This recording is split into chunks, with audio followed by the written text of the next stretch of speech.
Assalamualaikum warahmatullahi wabarakatuh. Saya Irtabella Nur Jamil dengan NIM B119160 dari Universitas Jambi. Di sini saya akan menampilkan video pembelajaran tentang hukum perikatan dan saya akan membahasnya secara umum.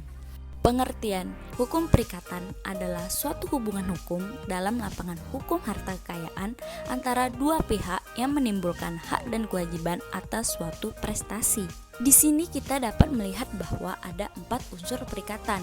A. Adanya hubungan hukum. B. Timbulnya hak dan kewajiban. C. Adanya dua pihak. Pihak pertama yaitu kreditur yang dimana pihak ini berhak atas suatu prestasi. Lalu pihak kedua yaitu debitur. Pihak ini wajib melaksanakan atau melakukan suatu prestasi. D. Prestasi atau objek hukum. Prestasi merupakan pokok perikatan. Bentuk prestasi itu sendiri ialah 1. Berbuat sesuatu, 2. Memberikan sesuatu, 3. Tidak berbuat sesuatu. Lanjut, syarat dari suatu prestasi yaitu 1.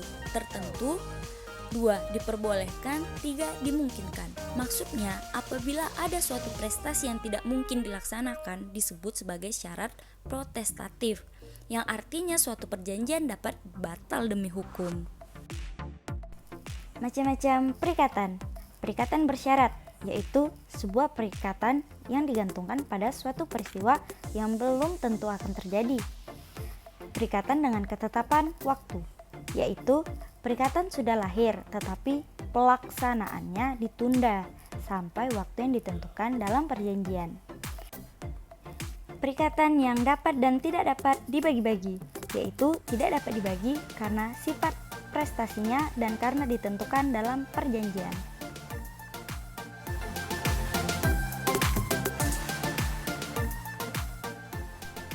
Perikatan alternatif manasuka artinya perikatan di mana debitur diminta memilih satu dari beberapa prestasi yang ditawarkan. Perikatan dengan ancaman hukuman artinya debitur diwajibkan melakukan sesuatu jika tidak melaksanakan prestasi yang dijanjikan.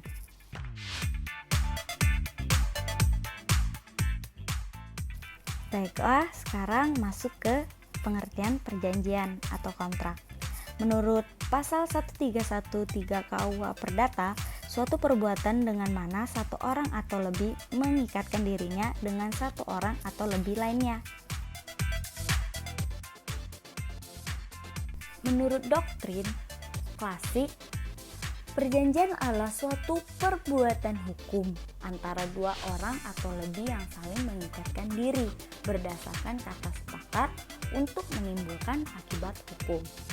Baru, perjanjian adalah suatu hubungan hukum antara dua orang atau lebih yang saling mengikatkan diri berdasarkan kata sepakat untuk menimbulkan akibat hukum.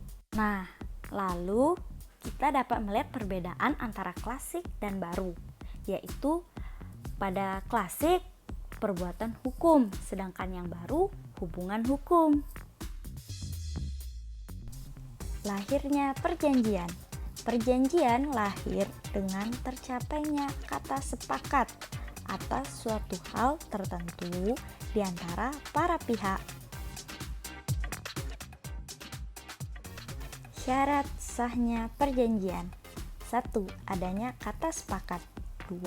Kecakapan para pihak. 3. Suatu hak tertentu. 4. Sebab yang halal. Syarat 1 dan 2 disebut syarat subjektif. Jika syarat ini tidak dipenuhi, maka perjanjian dapat dibatalkan. Syarat 3 dan 4 disebut syarat objektif. Jika syarat ini tidak dipenuhi, maka perjanjian dapat batal demi hukum. Masuk pada asas-asas hukum perjanjian, yang pertama ada asas konsensualisme. Asas ini berkaitan dengan lahirnya perjanjian. Lalu ada asas kebebasan berkontrak, berkaitan dengan isi dan syarat perjanjian.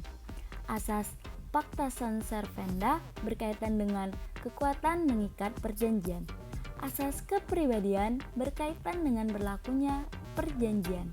Asas itikat baik berkaitan dengan pelaksanaan perjanjian.